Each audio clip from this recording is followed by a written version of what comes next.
Doug's White here, and today's video is going to be about an array here I've been working on for winter production. I'm going to put it here on my back storage shed, and I'm putting it on the south-facing wall above the overhead door. So if you like what you see here, hit the like and subscribe button, share this video, and let's get started.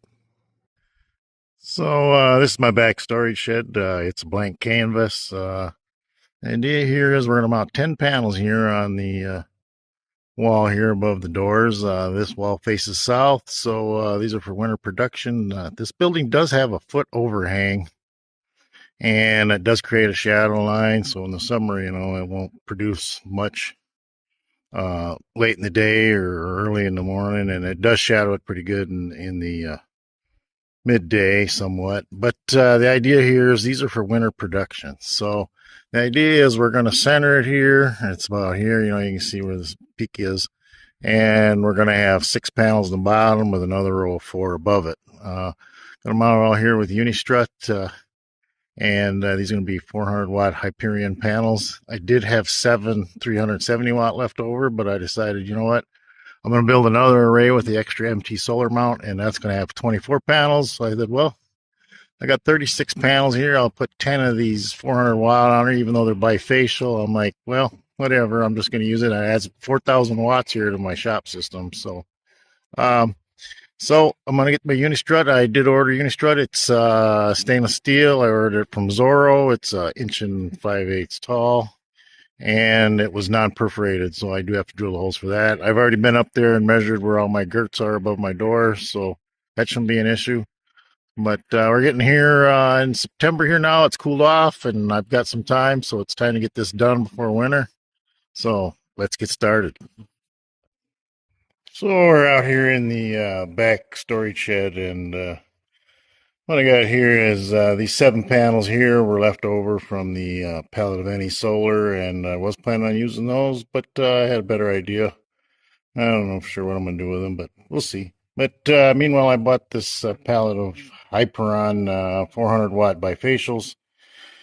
And what I'm doing here is I wanted to measure, know exactly what the height is. The spec sheet said it was 44.65. But actually, I measured it here. They were 44.75. I just cut a slot down here in the bottom. Got my tape measure fed down there and measured here in the top. And the reason why I want to know exact, I got to cut my stainless steel Unistrut here. And, I am building a Unistrut stretcher.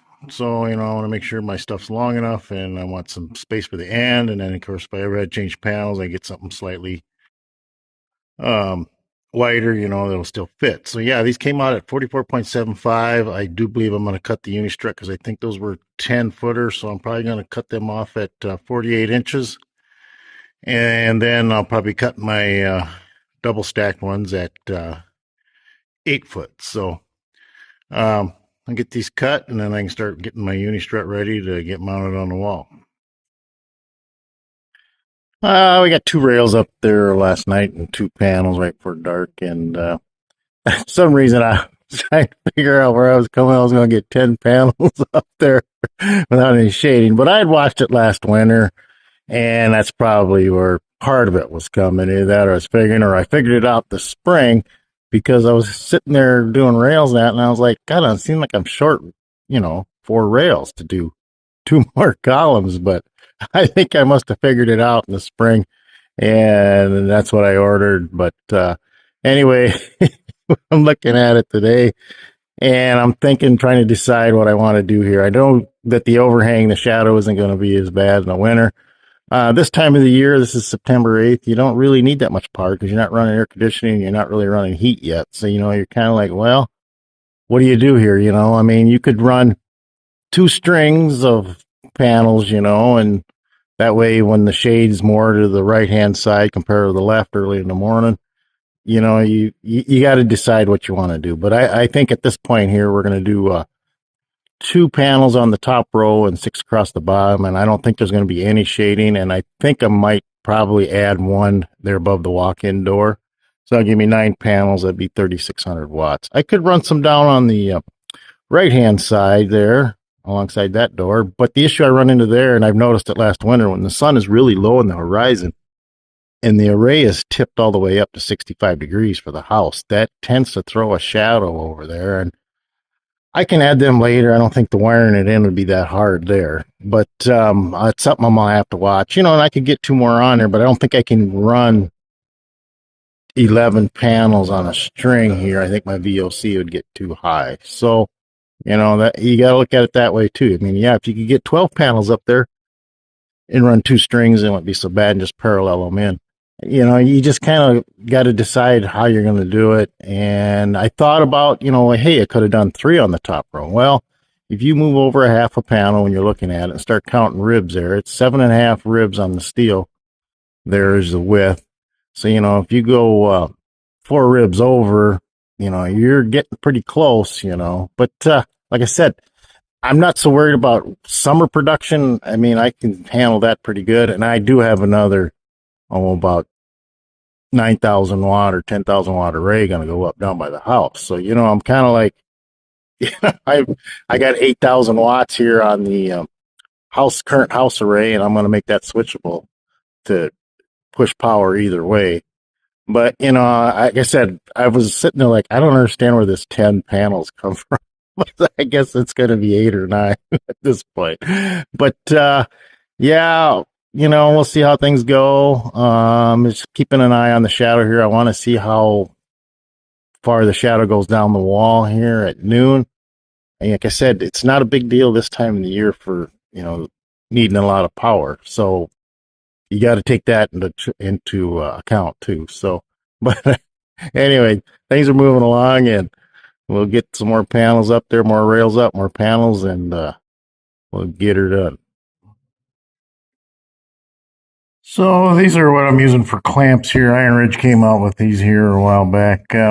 These are their end clamps here, and basically I'm unthreading it here. These are 1/4 thread, and then I'm just adding a stainless steel cone nut here for my uni strut on the end.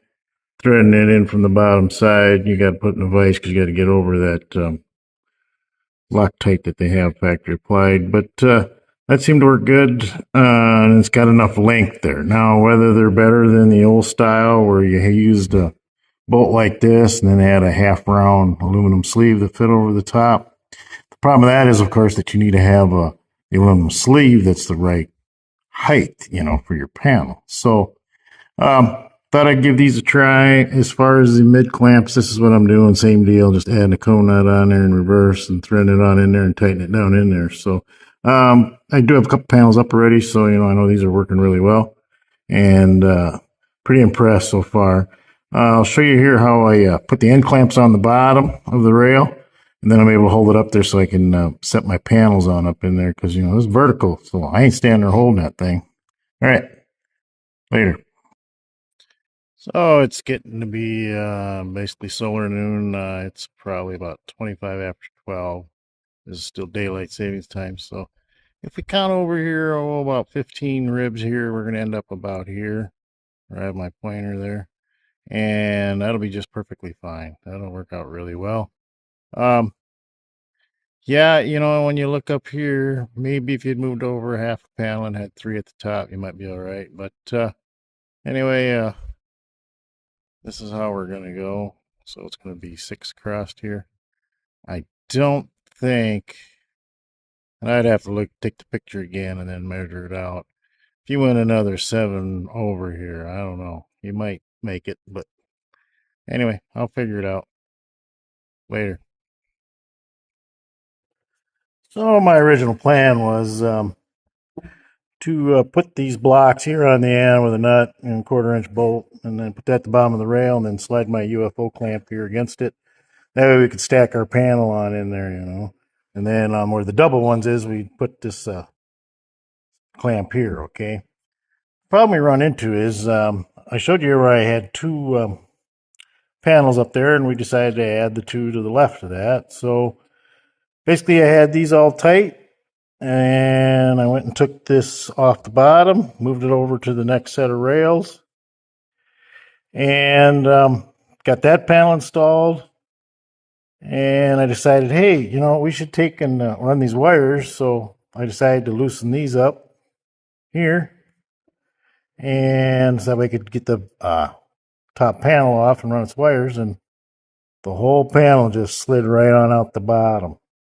The stainless nuts here don't bite into this stainless Unistrut hard enough, and it just slid right on out. And of course, it fell on its glass face and the crushed rock and cracked it. So I don't know what I'm gonna do with that panel, but I can put on a golf cart or something. Who knows? But no big deal. But my solution then was to take a piece of stainless flat, put a 3/8 hole in it. I got a stainless steel 3/8 bolt and a stainless steel spring nut here for the Unistrut.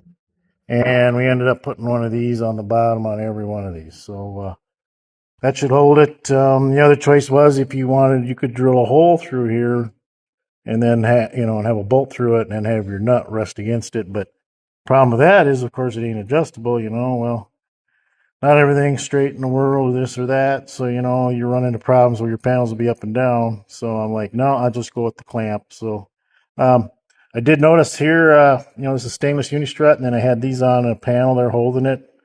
It rained during that period. When I went to take these off, that was all white underneath there from this zinc touching this stainless. So if you go with stainless, don't waste your time with these zinc coated squares, because it'll turn white and Lord knows what else. So anyway, got that all together, and it's working good. Nothing fell off this time. So, but yeah, stuff happens. You know how it is.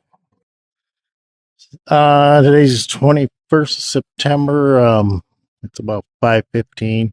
You can see where the eave shadow line is here, and you can also see I'm getting shading here from the array that's to the left here. There's my array there, and I'm already getting trees that are shading my array over there. So this will add some of my late afternoon production here for the shop. I think this is going to work out really good. I got to wire it in yet. I got to get some NEMA boxes or something here to put it together, and then I got to get it trenched over here to the other array, and then I can run the power on into the shop. So at this point, I'm looking at maybe putting some panels over here on this side, but I want to wait until winter, and because I have my other array to the right here, and for the house, and I know that shades late winter on that wall, so I kind of want to see what time that quits in the morning. So I'll just use these 8 for now, and I suppose probably within another 15 minutes there, it'll start covering the corners here on the side. So yeah, it was certainly interesting getting it up. So next video I'll be starting to get this wired in. Join me on the next video. I'm going to be showing how I wired it in.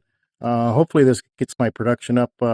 As time goes by here this winter, I plan on doing some updates here on it, and we'll see how the production fares compared to just a regular array sitting tilted at 65 degrees, and we'll just see what we get for extra production. So anyway, till next time, thanks for watching. Catch some rays, and we'll see you later.